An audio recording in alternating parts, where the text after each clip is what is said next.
Assalamualaikum warahmatullahi wabarakatuh. Bismillahirrahmanirrahim. Allahumma sholli ala Muhammad wa ali Muhammad.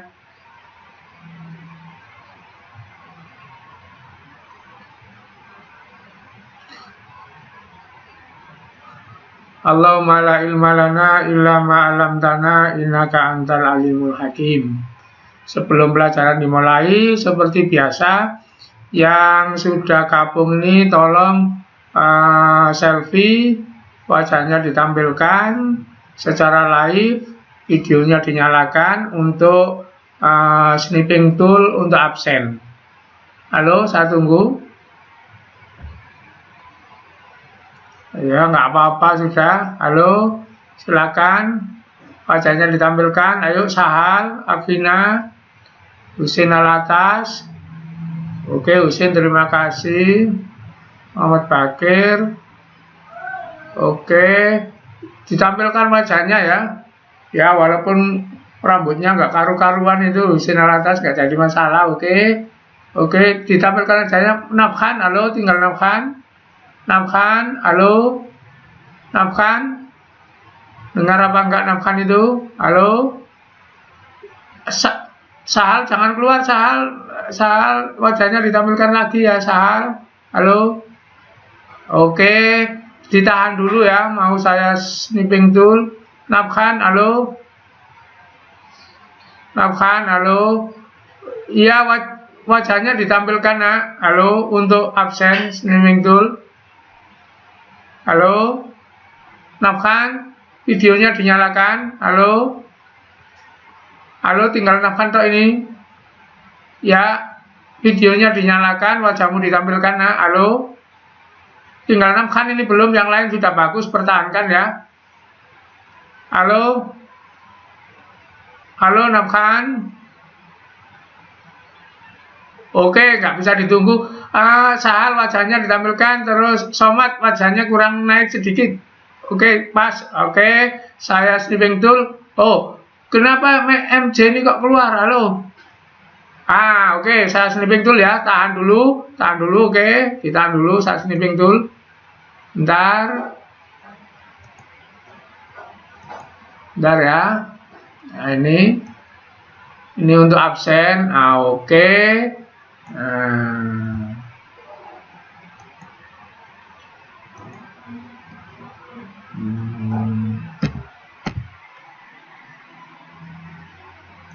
Terima kasih, sudah. Silakan, nggak usah dinyalakan videonya, sudah selesai. Sekarang saya presentasikan dulu.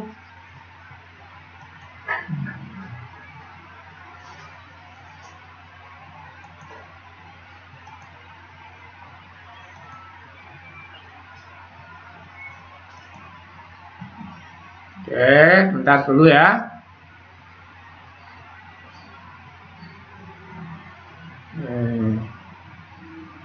Coba dicek apakah PPT saya sudah tampil nak. Halo.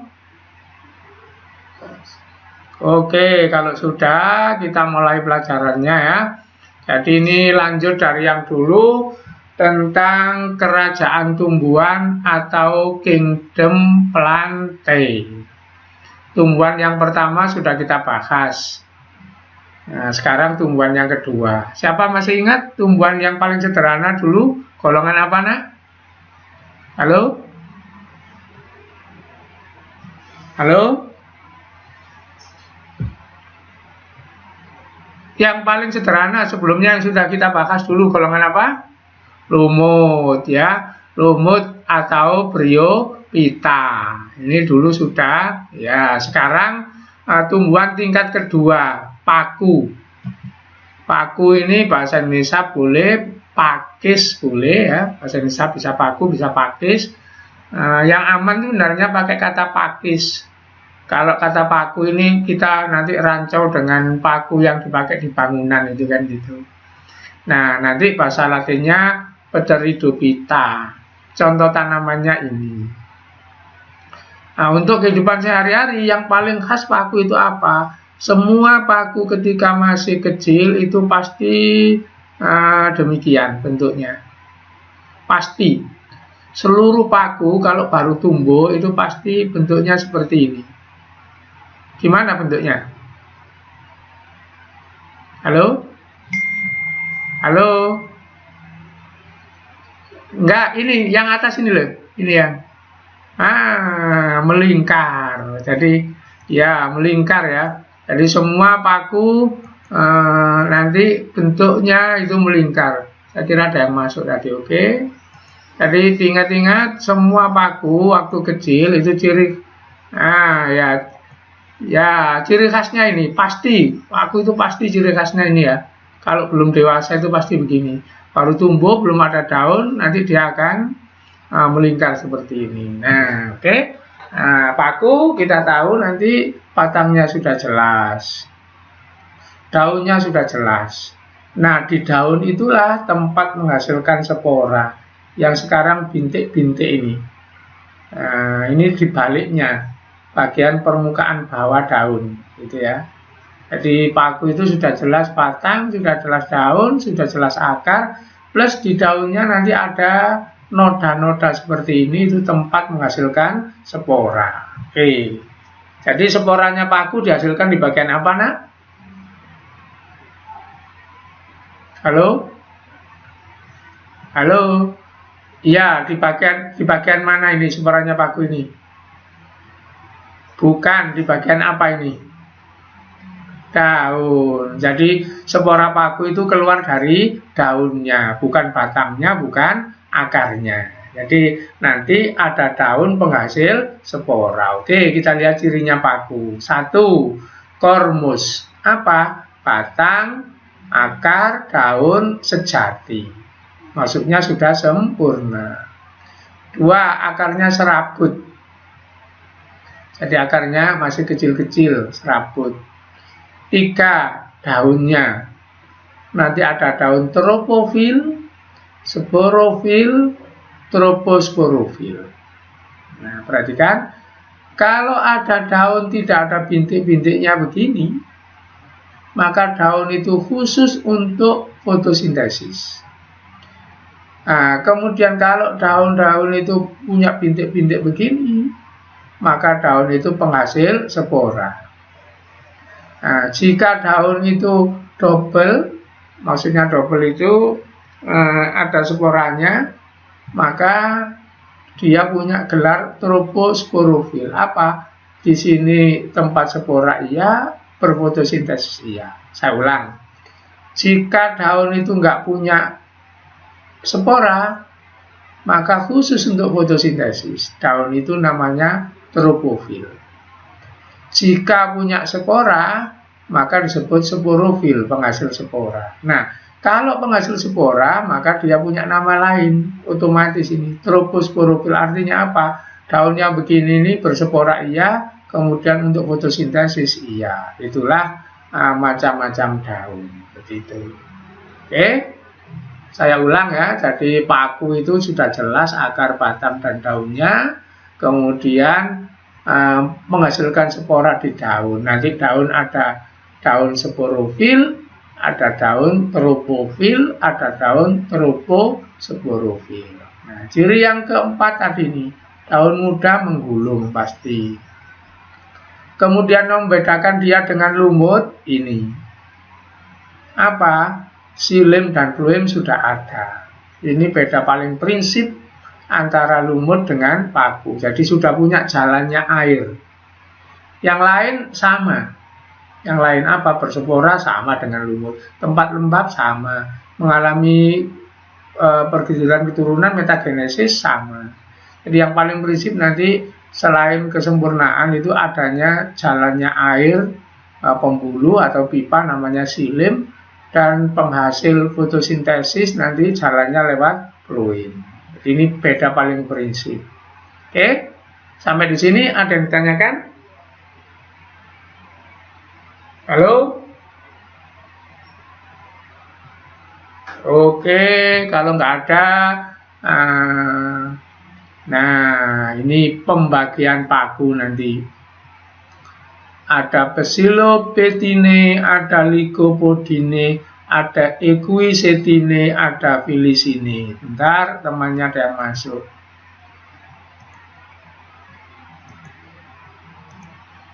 Muhajir.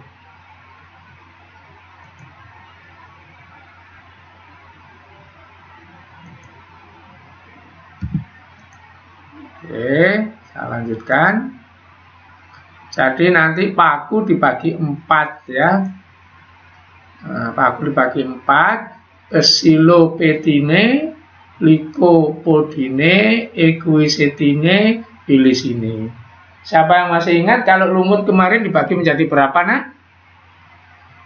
Halo? Halo?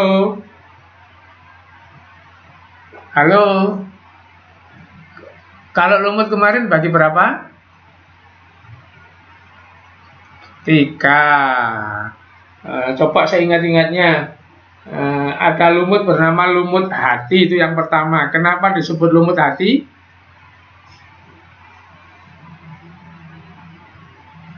Halo?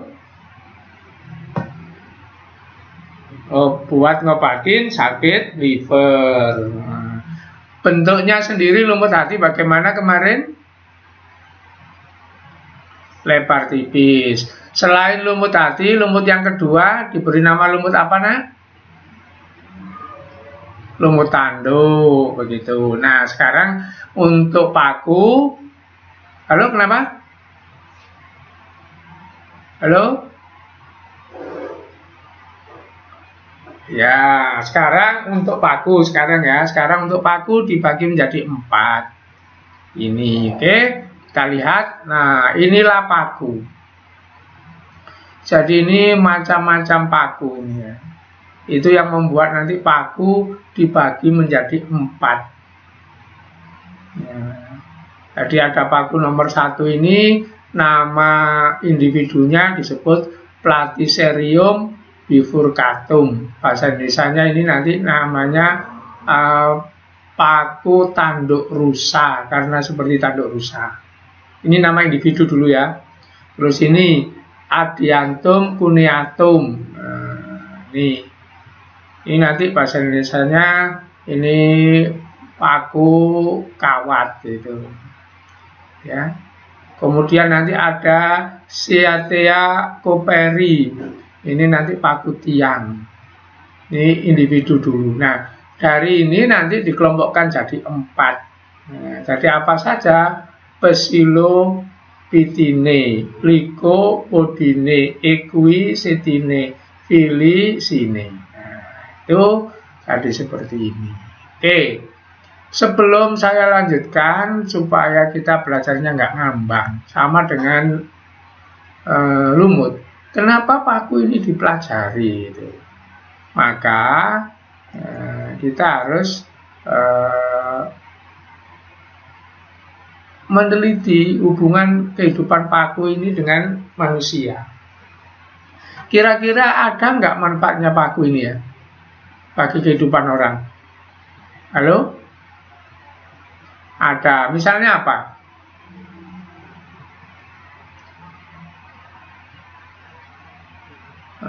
Media tanam. Kalau contohnya ini yang sedang, sebentar ya, ada yang masuk. Jawat Rabbani. Jawat Rabbani. Oke. Nah, perhatikan sekarang. Kalau misalnya yang sedang saya tampilkan ini gunanya untuk apa? Satu tunjuk. Ini misalnya kamu lihat ini. Untuk apa ini? Coba ini. Apa gunanya ini ya? Hiasan rumah. Ini juga hiasan rumah kan gitu ya. Ini di pagar. Ini contoh saja yang sudah kelihatan. Nanti ini namanya paku tanduk rusa.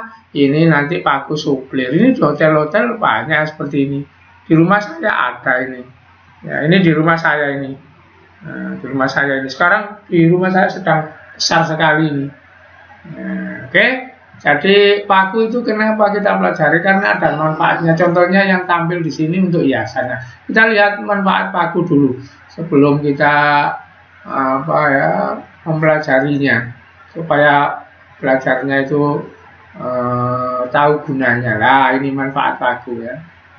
Tanaman hias. Jadi tadi itu simbar menjangan, suplir itu tanaman hias untuk bunga-bunga di pot di hotel-hotel. Bahan sayur.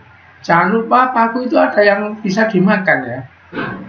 Di Surabaya itu ada makanan yang bahan utamanya itu paku itu sayurnya. Nanti disebut makanan semanggi. Nah, saya tampilkan ya, semanggi, makanan semanggi itu. Bentar. Nah, ini makanan di Surabaya ini. Di pasar Blauran itu ada. Ada kerupuknya, ada tauge-nya, ada dagingnya. Ini semanggi. Ya, semanggi. Semanggi. Kalau di Jakarta kan, ya kalau di Jakarta kan ada jembatan semanggi kan gitu. Kalau di Surabaya semanggi itu bukan jembatan ya, makanan. Nah, ini lontongnya nggak diperlihatkan gitu ya. Terus paku juga bisa dipakai hiasan untuk apa, karangan bunga, ucapan selamat itu ya. Nah gitu, ini contoh simbar menjangan tanduk rusa yang hebat, yang bagus itu ya. Nah, ini contoh manfaat kehidupan paku. Nanti ada juga yang dipakai obat cacing. Nah. Jadi gantinya kombantrin. Nah, mana obat cacing? Tak perlihatkan dulu perincian di atas tadi. Nah ini obat cacing. Nah ini Dryopteris filigmas. Nanti gambarnya yang mana saya tunjukkan. Kemudian ada obat batuk, Lycopodium clavatum, obat batuk. Kemudian bisa dipakai untuk pupuk. Ini Azolla pinnata. Tadi bahan sayur Marsellia crenata semanggi. Jadi ini beberapa manfaat dari paku. Contohnya ini semanggi pakai sayur, gitu ya. Terus ini Equisetum debile, ini dipakai obat batuk, gitu ya. Kemudian bentar lagi, nah ini Dryopteris, ini yang masih muda, ini dipakai sayur, tumis. Yang masih muda begini, bukan yang gini. Ini kalau orang sering makan ini, cacing di perutnya mati gitu. Sebentar ada yang masuk itu. Ya ada yang masuk. Bentar ada yang masuk itu. Khairul Ashraf.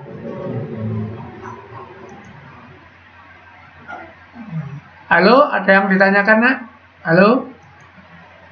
Tadi siapa yang mau ngomong itu kelihatannya? Halo? Halo? Ada yang ditanyakan? Nggak ada. Jadi kenapa paku itu dipelajari? Karena manfaatnya banyak ya. Untuk hiasan, untuk makanan, untuk obat batuk, sesak nafas, untuk obat cacing, untuk param. Param itu obat pegelinu itu ya, yang dibobokkan ke tubuhnya itu. Ini kalau orang pedalaman, perempuan habis melahirkan itu kakinya itu dikasih ini param ya, dideplok, kemudian dilaburkan ke kakinya. Kan kalau perempuan habis melahirkan itu pembuluh darahnya banyak berubah itu. Nah, itu kalau di desa seperti itu ya. Sebelum sekarang maju banyak obat-obatan. Nah, jadi manfaat paku banyak sekali ya. Banyak sekali manfaat paku itu. Jadi ada hiasan, ada sayuran, obat cacing, untuk pupuk tanaman, itu obat sesak, batuk nafas, sesak nafas, kemudian obat otot untuk param. Nah itu manfaat dari paku. Oke, kita lihat ke atas. Nah ini kalau diwakili ini untuk memperlihatkan ciri tumbuhan paku, diwakili Dryopteris.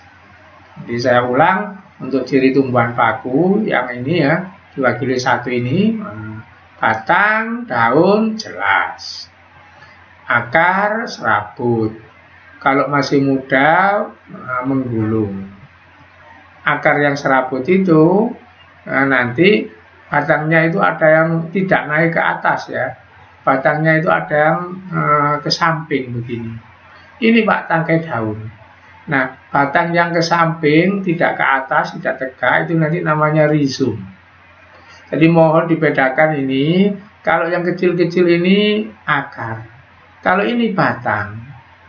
Nah, batang yang tidak tegak tapi merambat di tanah itu namanya rizom. Jadi rizom itu bukan akar, tapi orang Indonesia menerjemahkan rizom itu akar tinggal. Halo? Bisa dipahami, nak? Rizom itu akar apa batang? Batang. Jadi batang yang tenggelam di tanah. Seperti kunyit itu rizom. Jahe itu rizom.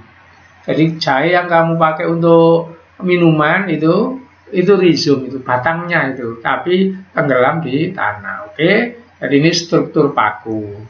Diingat-ingat nanti sporanya paku ada di daunnya. Kalau daun ini memproduksi spora namanya sporofil. Kalau tidak memproduksi spora namanya tropofil. Gitu. Oke, kita teruskan. Nah, sekarang contoh paku yang lain ini. Nah, ini jadi ada paku macam-macam ini ya. Nah, ini paku yang hidup nempel di pohon lain. Maka nanti ini disebut paku sarang burung. Ini paku yang batangnya kayak kawat. Nah, jadi hitam, keras, seperti kawat, maka disebut paku kawat gitu ya. Nah, ini macam-macamnya, nanti kembali ke pembagian. Oke, sekarang reproduksi paku dulu. Nah, ini, pakai ini ya. Nah, sama dengan lumut, paku itu punya perjalanan hidup semacam metamorfosis seperti ini. Saya mulai dari paku sini ya. Ini paku dewasa punya daun yang menghasilkan spora. Maka paku dewasa ini disebut individu sporofit. Apa alasannya? Menghasilkan spora. Nah, nanti bagian di daun yang menghasilkan spora ini namanya sorus. Nah, di sini terbentuk spora. Kalau ini dibuka, dalamnya seperti ini, kalau pecah, nah yang kecil-kecil ini sporanya. Nah, kalau jatuh di tempat yang cocok, spora ini nanti akan berkecambah, akan tumbuh seperti biji yang tumbuh. Jadi apa? Jadi benda melebar seperti ini. Namanya protalium. Saya ulang ya, saya ulang. Jadi ini paku dewasa. Karena paku dewasa ini menghasilkan spora, maka dia disebut sporofit. Saya singkat, ini baca sendiri bagian-bagiannya nanti di buku. Nah, kalau spora ini jatuh ke tanah dan lembab, maka nanti sporanya akan berkecambah jadi anak. Anaknya sporofit ini. Nah, ini namanya adalah protalium. Nah, kebetulan protalium itu punya alat kelamin. Alat kelamin ini ada dua, jantan betina.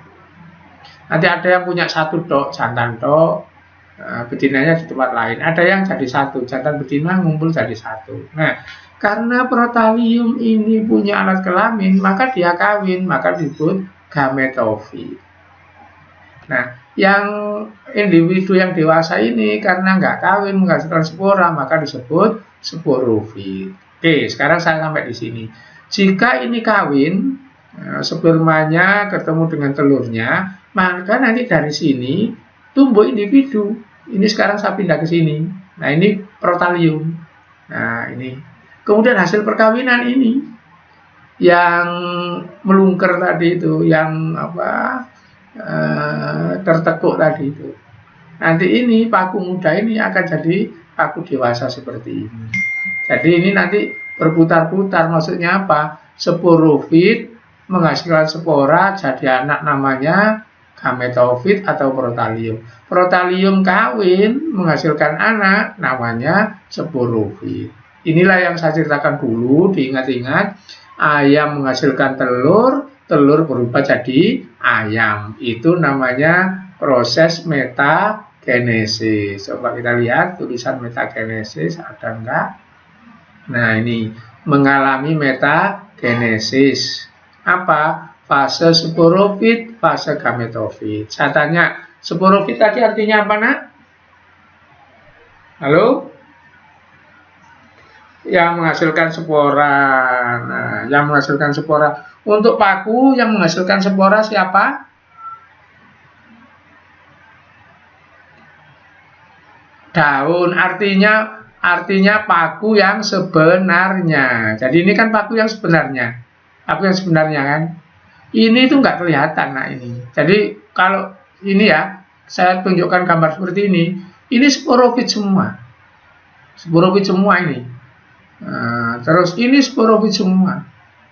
Gametofitnya, Pak, ada di sini. Sebentar kemudian hilang. Jadi yang dominan sporofit. Nah, supaya kamu nggak bingung, sekarang bandingkan dengan lumut. Naik saya ke atas yang kemarin ya. Oke, nih lumut ya.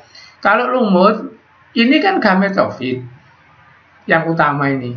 Ini sporofit. Ini nanti yang hilang. Kalau sudah keluar, ini hilang. Yang bertahan ini.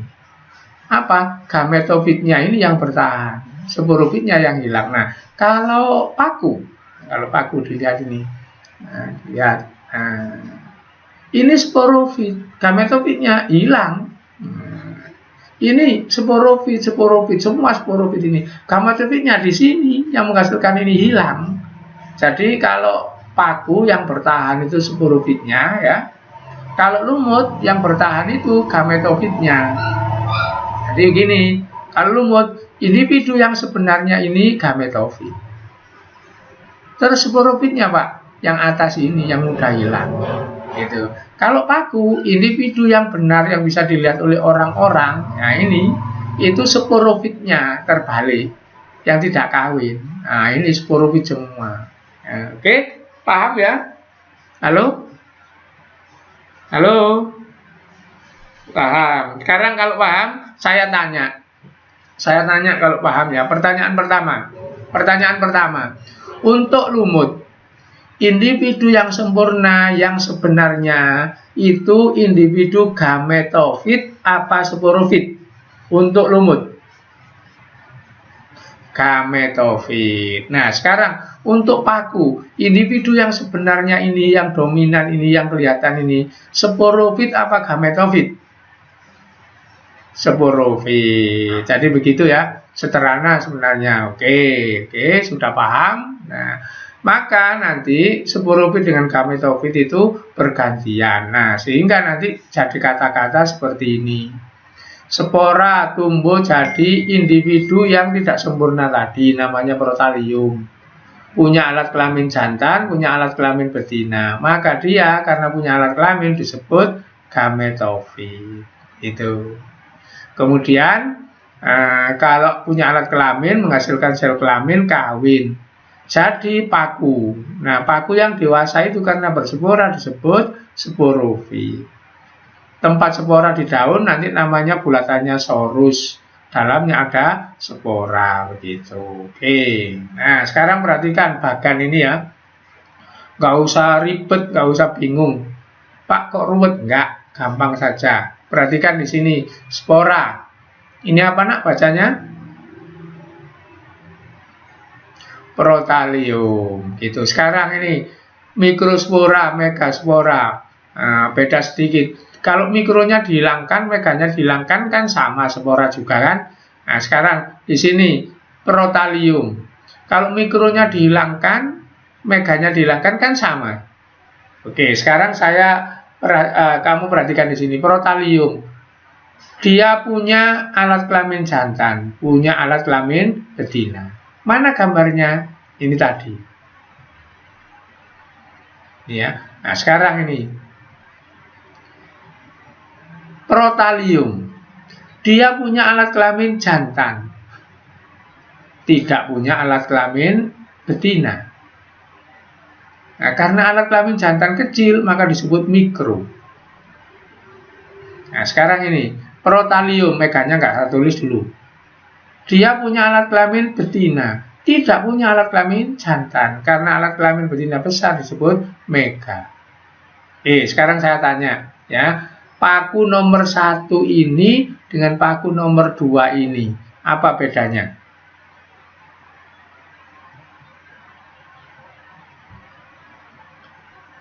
Yang pertama punya 2 alat kelamin di satu individu, gitu. Terus yang kedua, maka nanti ada sebutan begini.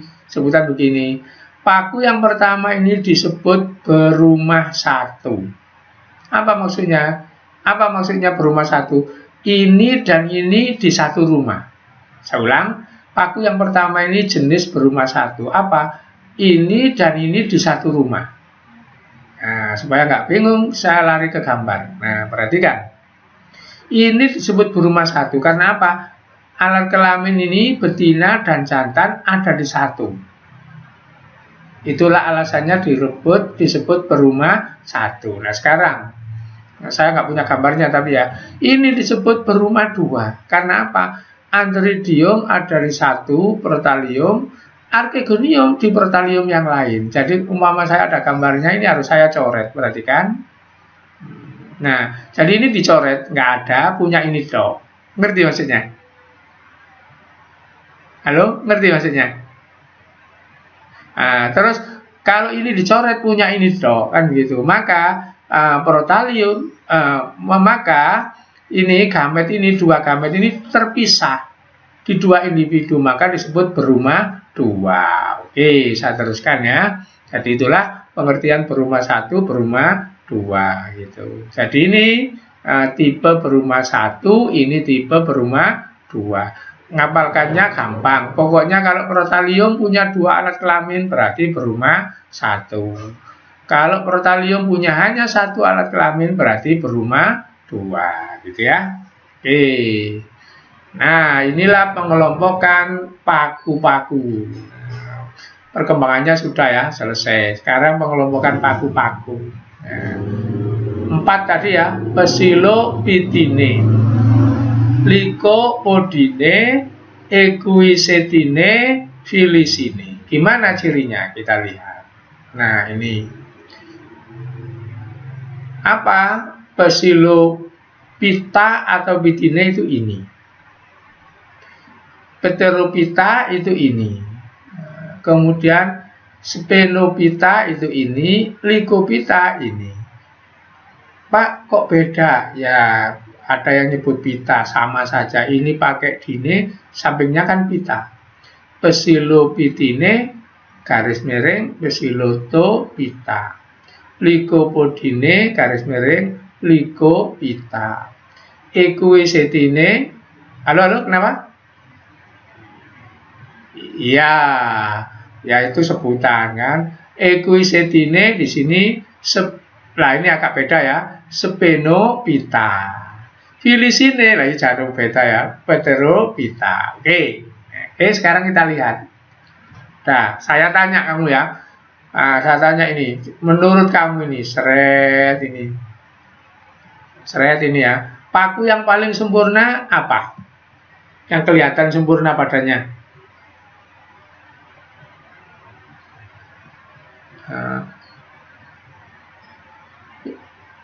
Ini yang paling sempurna menurut kamu yang mana?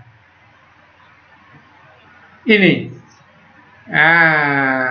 Jadi ini ya Pterophyta. Kenapa? Kelihatan seperti tanaman bener, ada daunnya, ada akarnya kan begitu. Gitu. Jadi itu salah satu poin, sudah gampang. Kemudian coba dilihat ini. Menurut kamu ini paku yang paling tidak sempurna, yang paling sederhana yang mana?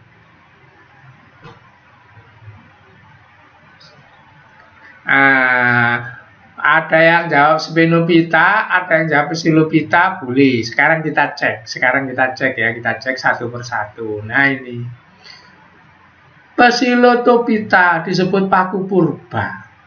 Berarti inilah paku yang paling sederhana. Jadi kamu tadi kan jawabnya ada yang ini, ada yang ini kan gitu ya. Ternyata yang paling sederhana bentuknya itu ini. Karena apa? Kayak nggak punya daun, kayak nggak punya apa-apa kan. Kali ini paling sederhana, umpama HP itu kan fiturnya nggak macam-macam gitu maksudnya ya. Jadi kalau kamu nanya sporanya di mana Pak? Ini yang bulatan-bulatan ini. Daunnya ya ini dianggap daun boleh, dianggap batang boleh. Kok begitu? Makanya disebut purba. Bentuknya masih sangat sederhana. Nah, gitu ya. Jadi kalau ada tanaman paku, daunnya nggak jelas begini, maka itu pasti kelompok paku purba. Bahasa Latinnya Psilotopita itu. Terus ini Pak, ini nama individu Psilotum sp itu. Oke. Jadi nomor 1 paku itu bahasa Indonesianya paku apa nak? Paku purba. Cirinya apa? Nggak jelas, itu ya. Nggak jelas, paling sederhana. Oke. Nah, sekarang Lycophyta. Nah, ya simple. Nah, sekarang ini Lycophyta. Nah, ini Lycophyta. Nah, bahasa Indonesianya paku kawat. Karena kayak duri ini ya, kayak kawat berduri itu ya. Nah, ini. Jadi kita itu gitu toh. Ini kenapa disebut purba kuno, sederhana. Ini kenapa disebut paku kawat? Karena seperti kawat berduri di pagar-pagar itu kan begitu. Nah, yang ini nanti nama individunya Lycopodium clavatum, yang ini nama individunya Silaginella. Jadi ini paku kawat. Nah, gitu. Jadi kalau ditanya orang, apa cirinya Lycophyta? Apa cirinya?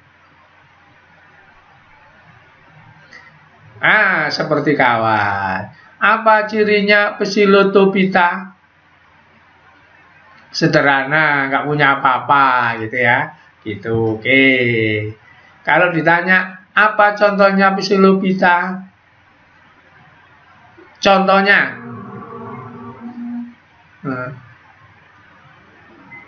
apa? Ayo, siapa yang mau ngomong itu? Ya, silakan. Ayo, apa?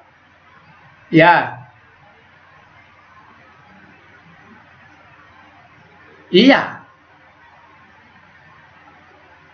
iya di sini nih. Ini hijau itu kan mengandung klorofil. Nanti kelas 3 itu ada pelajaran begini. Klorofil itu memang di dunia ini 99% di daun. Bukan 100% di daun. 99% di daun. Berarti kan ada klorofil yang tidak di daun, nah kan gitu. Dan lagi sebenarnya ini juga daun. Daunnya paku itu. Cuma bentuknya seperti batang gitu ya. Makanya begini nanti di ilmu itu definisi itu penting. Misalnya gini, apakah daun? Itu pengertiannya bukan begini, lebar hijau itu daun, bukan begitu nanti. Kalau lebar hijau daun itu bendera Arab Saudi itu ya lebar hijau kan gitu ya. Ngerti maksudnya? Halo? Nah, jadi nanti apakah daun itu pelajaran kelas 2 itu nanti ada. Daun itu sebetulnya harus begini gitu. Kalau menurut orang awam kan lebar tipis itu daun kan gitu. Jadi ini daun sebenarnya nak. Tuh. Kok disebut daun? Ini nanti dibelah, dilihat di mikroskop, strukturnya memang daun begitu ya. Oke, jadi saya ulang, Psilotopita itu paku yang belum jelas. Contohnya Psilotum. Oke, berikutnya Lycophyta itu paku yang bagaimana cirinya? Seperti kawat di pagar-pagar. Contohnya apa contohnya? Sama apa? Silaginella. Oke, sekarang paku ketiga. Oke, paku ketiga. Nah, namanya paku ekor kuda. Kalau bahasa Indonesia, paku ekor kuda. Bahasa Indonesianya paku ekor kuda, bahasa Latinnya Spinophyta atau Equisetini. Dari mana nama ini diambil dari ini? Ini kalau ditali jadi satu kan seperti ekornya kuda itu. Ini rambutnya itu kan gitu ya. Nah, diwakili oleh ini. Jadi bentuknya memang seperti ekornya kuda. Ekornya kuda kan rambutnya memanjang, nggak seperti ekornya kambing kan gitu ya. Ngerti maksudnya ini? Jadi dari yang gambar ini. Itu karena mirip dengan ekor kuda maka disebut paku ekor kuda. Sebenarnya ini pemberian nama ini orang Indonesia ya. Kalau orang sana bukan paku ekor kuda, ya Spinophyta gitu. Apa ini cirinya? Ya gampang, ya memang seperti ekornya kuda. Daunnya mana Pak? Ya, daunnya mana? Ya ini daunnya. Ini yang kecil, yang besar nanti seperti ini ya. Nah, ini sporanya nanti. Daunnya ya ini. Jadi tetap perjanjiannya bahwa yang mengeluarkan spora itu daun. Tetap ya perjanjiannya. Contohnya ini tadi, jangan heran. Daunnya mana? Ini. Sporanya mana? Ini nanti pecah dari spora. Kan gitu. Berarti tetap perjanjian itu. Berarti daunnya ini mana? Ini. Sporanya nanti di sini. Jadi mutlak spora itu dihasilkan oleh daunnya. Nah, sekarang yang ini. Daunnya mana? Ini. Ujung daunnya menghasilkan bulatan, ini berspora. Daunnya mana? Ini. Ujungnya ini menghasilkan spora. Nah, karena ini kalau ditata rapi seperti ekornya kuda, maka disebut paku ekor kuda. Tuh. Contohnya apa? Equisetum dibili. Gitu. Berikutnya. Nah, ini. Baru ini disebut paku sejati. Coba saya tanya, kenapa ini disebut paku sejati? Kamu pasti bisa ini jawab. Apa? Seperti tumbuhan tingkat tinggi itu kan, sempurna, maka itu disebut paku sejati. Nama latinnya Pterophyta atau Filicini, paku sejati. Nah, itu ya, ini paku sejati. Contohnya Marsellia crinata, Asplenium nidus. Nah, ini contohnya. Oke, sekarang saya naik ke atas. Tahu apa enggak? Oke, ini paku apa? Bahasa Indonesia saja. Paku apa? Sejati. Ini paku apa? Bahasa Indonesia. Rawat. Ini paku apa? Bahasa Indonesia. Ini paku apa? Bahasa Indonesia. Purba. Oke. Saya naikkan lagi ke atas. Naikkan lagi ke atas. Ini paku apa? Sejati. Ini sejati, ini sejati. Oke, sekarang ini sejati apa bukan? Nah, gitu ya. Ini purba, begitu ya. Ini paku purba. Ini sejati. Ini nanti saya teropong, saya cermati ini. Inilah paku yang paling sempurna. Kenapa? Karena batangnya mendekati tanaman tingkat tinggi. Yang lain batangnya kecil-kecil, dia batangnya besar. Maka ini disebut paku tiang ini nanti. Karena ini batangnya seperti tiang. Ini kelompok paku sejati. Oke, jadi paku sudah tahu ya ciri utamanya apa, kemudian manfaatnya apa, jalur hidupnya bagaimana, pengelompokannya sudah tahu bagaimana.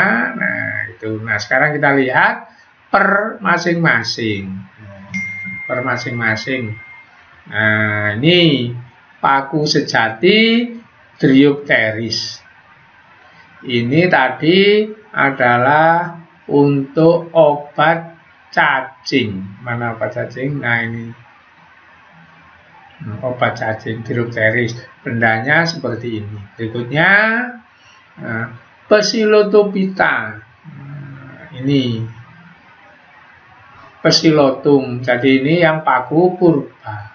Kita lihat Psilotum manfaatnya apa tadi ke atas. Nah, ada enggak di sini Psilotum begitu? Oke, dilihat. Nah, kalau enggak ada berarti dia termasuk yang enggak berguna kan begitu. Enggak ada ya Psilotum ya. Enggak ada ini ya. Enggak ada. Oke. Kita lihat sekarang. Habis Psilotum, nah, kita lihat ini. Lycophyte diwakili Lycopodium sp ini. Ini masuk kelompok Lycopodium sp, paku ekor kuda tadi. Apa manfaatnya ini? Kita lihat ke atas. Kita lihat ke atas. Lycopodium sp. Lycopodium sp. Nah, ini untuk obat batuk, sesak nafas gitu. Itu Lycopodium sp. Berikutnya Wah, nggak ada namanya, ini sama dengan tadi ya, semandi itu. Nah, ini Equisetum debile. Nah, ini Equisetum debile, golongan paku ekor kuda juga. Nanti apa nanti manfaatnya? Kita lihat ke atas. Equisetum. Nah, parang. Nah, tadi ini yang rumahnya Kalimantan, Sulawesi, kalau punya saudara yang jauh dari dokter, ada yang habis melahirkan, ini bisa dipakai untuk mengobati kakinya perempuan yang habis melahirkan. Atau orang pekerja keras itu kalau malam badannya kan pegalinu, ini parang ya. Oke, berikutnya Pterophyta apa? Aspelium nidus. Nah, ini modelnya seperti ini. Apa ini gunanya? Nah, kita lihat di sini tadi. Aspelium nidum ada enggak kan gitu ya. Aspelium, nah ini tanaman hias. Jadi yang seperti ini kan tanaman hias. Nah, ini juga tanaman hias. Tanaman hias. Nah, ini sayur tadi. Oke, sampai di sini berarti tentang paku sudah selesai. Oke, berarti kita naik lagi. Bakas tumbuhan apa habis ini? Halo? Nah, tumbuhan berbiji. Kita lihat sekarang tumbuhan berbiji. Apa nama latinnya ini, nak? Tapi diingat-ingat, bukan berarti tumbuhan berbiji itu dia harus berbiji. Ada tumbuhan masuk tumbuhan berbiji tapi seumur-umur nggak berbiji. Sama dengan begini, perempuan tidak semua perempuan men. Ada juga ada perempuan yang tidak men, maka tetap harus disebut perempuan karena ciri yang lain dia perempuan gitu. Jadi jangan dibolak-balik ilmunya ya. Contohnya saya bilang begini, bambu itu tumbuhan berbiji, terus kamu jangan bantah begini, nggak ada pak bijinya lah, gitu kan. Maka terangkannya, men itu ciri perempuan. Kalau ada perempuan tidak men, ya tetap perempuan juga kan, gitu. Oke, paham ya maksudnya ya? Halo? Oke, jadi ini tanaman berbiji. Nah, nanti dibagi dua. Gymnospermae, Angiospermae. Sekali lagi pedoman pertama biji. Nanti pedoman yang lain ada. Gymnospermae, Angiospermae, pedoman pertama harus biji. Apa Gymnospermae? Jika bijinya nggak punya daging, langsung biji. Apa Angiospermae? Jika bijinya itu punya daging, maka disebut tertutup. Contoh yang gampang, biji salak ada dagingnya apa tidak? Ada, maka itu Angiospermae. Biji rambutan ada dagingnya apa tidak? Maka itu Angiospermae. Jadi kebanyakan yang bijinya kita buang, dagingnya kita makan, itu Angiospermae. Saya ulang, yang bijinya kita buang, kemudian dagingnya kita makan, itu kebanyakan Angiospermae. Apakah seperti itu? Harus seperti itu? Ada yang tidak seperti itu. Contoh, kacang tanah berbiji apa tidak? Berbiji. Ada daging buahnya apa tidak? Nggak ada. Bijinya langsung kamu makan kan? Tetapi kacang tanah nanti masih tetap di sini. Angiospermae. Kenapa? Tutupnya bukan buah. Tutupnya apa? Kulitnya itu. Maka dia masih tetap masuk kategori tanaman berbiji tertutup. Paham pengantarnya ini, nak? Halo? Halo?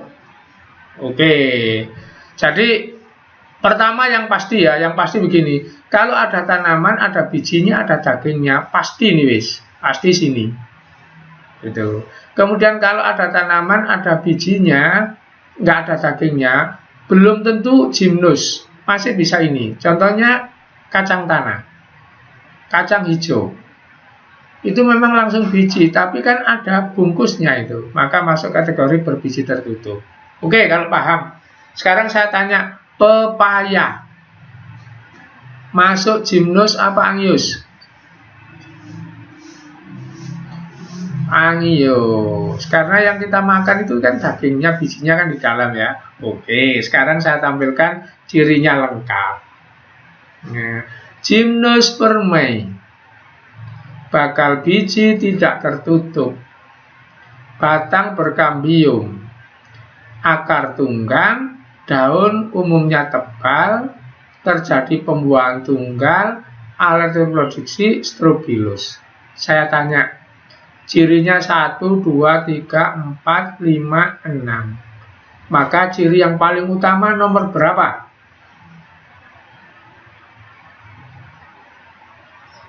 Nomor 1. Bakal biji tidak tertutup. Gitu. Maka di sini imbangannya ya nomor 1. Bakal biji tertutup. Daun buah itu maksudnya daging buah, nak ya. Daging buah itu yang kamu makan itu. Nah, oke. Nah, sekarang setelah nomor 1, maka ada ciri lain lagi yang dipakai pedoman yang utama karena gampang. Apa? Nomor 6. Nah. Jadi setelah nomor 1 kita pindah ke nomor 6.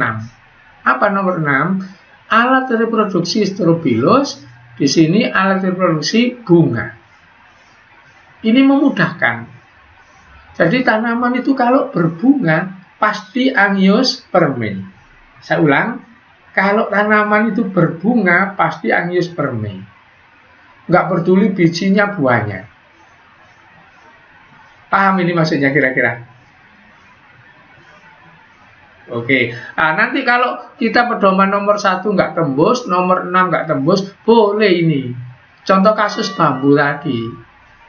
Kasus bambu itu nanti tidak nomor 1, tidak nomor 6. Tapi ini daunnya pipi, nah, akar tunggang, batang berkambium, maka dia menyebabkan di sini. Oke, jadi kalau alat reproduksi bunga pasti ya. Jadi ciri gymnospermae, angiospermae itu yang utama ada 2. Nomor 1 apanya, nak? Bijinya.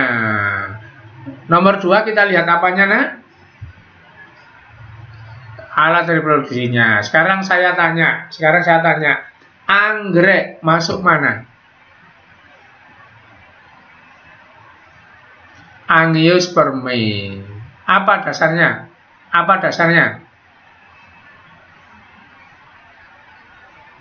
Berbunga. Jangan dasarnya harus nomor 1 baru, kalau nggak bisa nomor 6 ya. Jangan tengah-tengah ini dulu.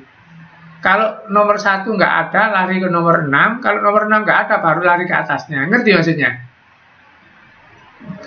Oke. Sekarang tebu. Anggrek itu ada yang nggak berbiji, nah. Sekarang saya cari yang ekstrim. Tebu. Masuk gymnus apa angios? Tebu.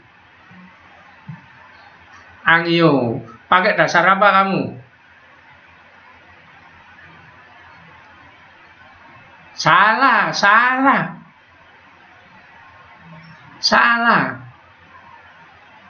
Ingat, kalau nomor 1 nggak ada, jangan lari ke nomor 2, langsung lari ke nomor 6 kan.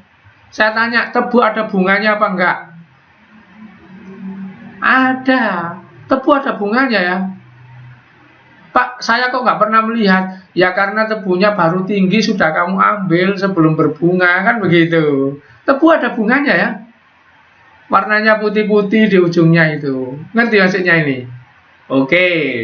Sengaja saya cari begitu ya. Ingat, jangan lari ke nomor 2, 3, 4, 5. Tapi lari ke nomor 1 dulu, baru kalau nggak ada ke nomor 6.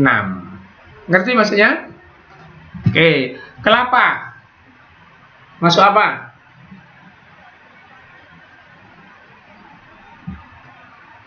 Angio. Pedoman yang mana kelapa dipakai?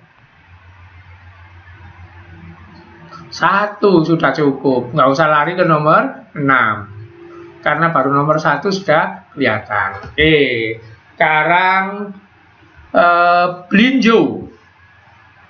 Blinjo.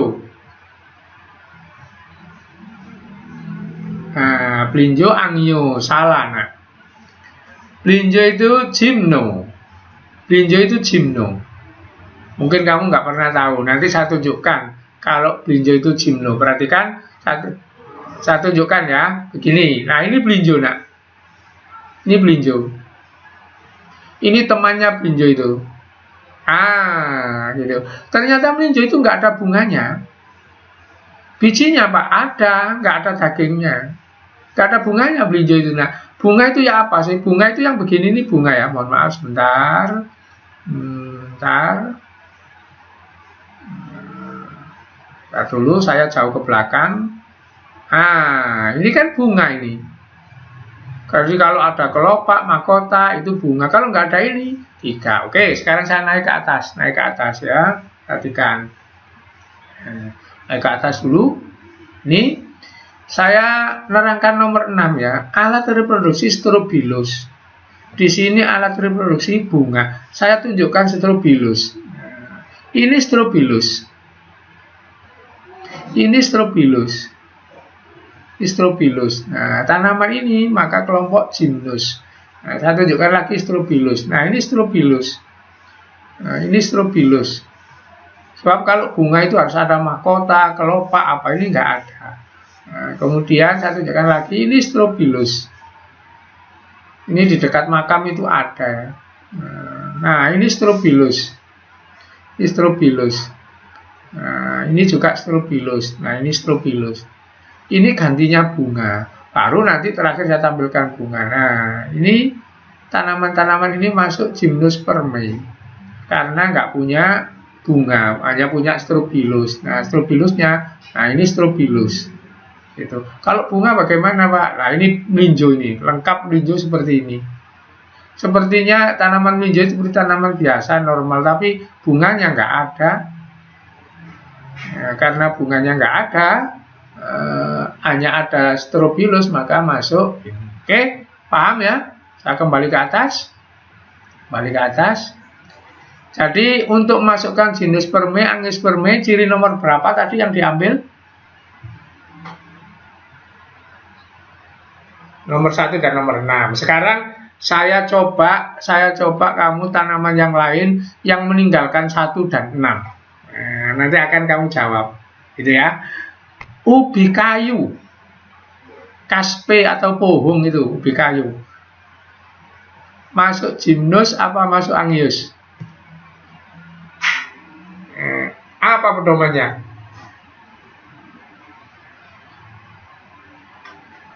Berkambium, berkayu. Terus apa akarnya tunggang? Apa daunnya tebal? Ubi kayu itu? Tidak. Maka ubi kayu itu yang benar apa?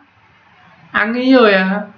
Daunnya pipi. Nah, daunnya pipi lebar kan gitu. Ini maksud saya tadi itu gitu. Jadi kalau nggak ada nomor 1, nggak ada nomor 6, baru lihat ini. Contohnya ubi kayu. Ubi kayu masuk sini ya.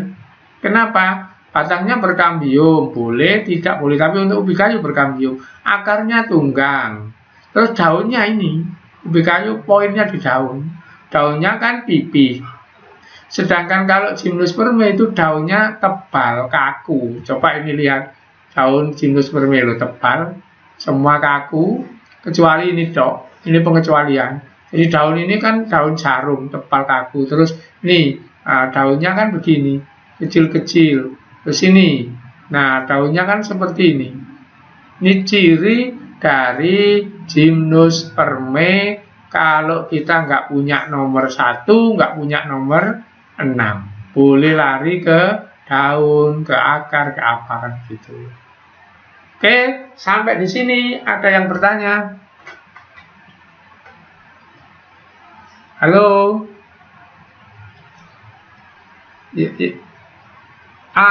Benalu termasuk apa? Ayo dijawab. Ayo termasuk apa? Saya tanya, benalu ada bijinya apa enggak? Masa enggak ada? Ada ya. Biji benalu ada ya. suka dimakan, iya, suka dimakan burung.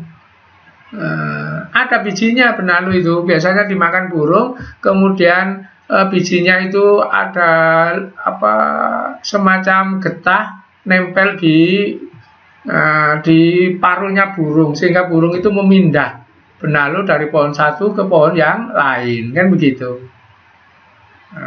Oke. Benalu itu ada bijinya. Kita nggak ngurus bunganya sudah. Kalau ada bijinya kan berarti wong tanaman ini namanya dari biji kan gitu ya. Ngerti maksudnya? Kan begini nak ya. Kalau ada biji kita nggak usah ngurus yang lain kan gitu. Kalau biji nggak ada, coba cari bunganya kan gitu. Kalau bunganya nggak ada, baru pedoman yang lain kan gitu. Paham ini maksudnya? Coba saya tunggu sebentar ya. Tunggu sebentar ya. Saya ambil pot di rumah saya ini kan banyak pot. Tunggu sebentar.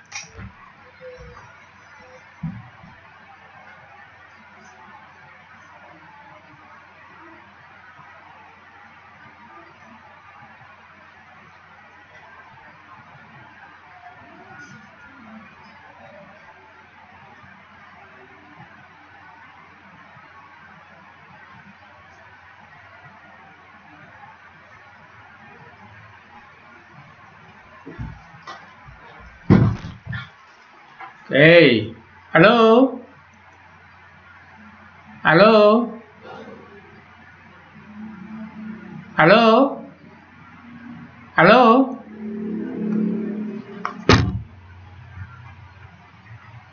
Oh, sebentar. Apa mic-nya belum saya pakai? Sekarang saya sudah dengar. Halo, ya, oke ya, oke. Sekarang ini ya, sekarang saya pegang ini sekarang ya. Oke, lihat. Tuh, masalah saya. Bentar dulu. Iya, Don yang ada. Oke. Oke, saya pegang ini ya. Kelihatan ya tanamannya? Oke, sekarang coba dilihat ini ya. Sudah oke. Kamu menduga ini Angiospermae apa Gymnospermae?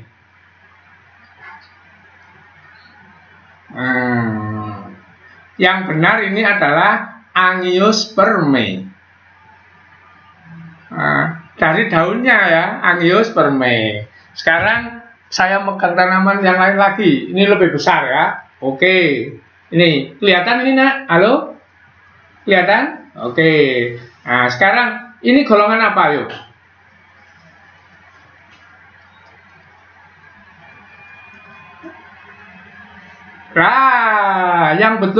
Yang betul itu yang nyatakan paku ya. Jadi ini tanaman paku, gitu ya. Oke, berarti sudah ngerti, gitu ya. Jadi ngerti, itu oke. Oke, saya kembalikan kalau sudah ngerti. Oke. Bentar ya.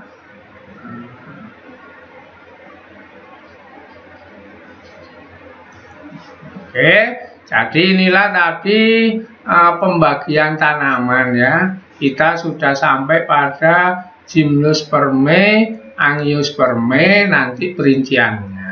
Oke, nah ini pelajaran saya sudah berlangsung 1 jam lebih. Ini saya akhiri ya supaya gak banyak-banyak. Soalnya habis ini saya harus ngolah videonya gitu. Oke, paham ya? Oke, jadi yang akan datang kita akan bahas perincian Gymnospermae dan perincian Angiospermae gitu. Oke, jadi sudah ngerti ya tumbuhan apa tadi, mulai tadi cirinya apa. Oke, kembali lagi ini namanya. Bentar.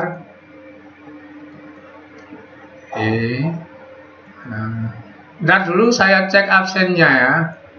Pada akhirnya 13 orang ini yang masuk ini ya, 13 orang ya. Oh ya, 12 orang, berarti yang nggak masuk 2. Oh, nggak masuk 3 berarti kalau 12. Lutfi yang nggak masuk ya. Lutfi yang nggak masuk ya. Oke. Kemudian Husin Al-Akbar nggak masuk. Kemudian Hasan Mustafa yang nggak masuk. Ini mulai dulu memang seperti itu. Ya, oke. Memang sering Hasan Mustafa sering nggak masuk. Oke. Jadi pertemuan kita saya cukupkan sampai di sini. Nah, nanti kamu tunggu filmnya saya kirimkan. Saya akhiri. Assalamualaikum warahmatullahi wabarakatuh.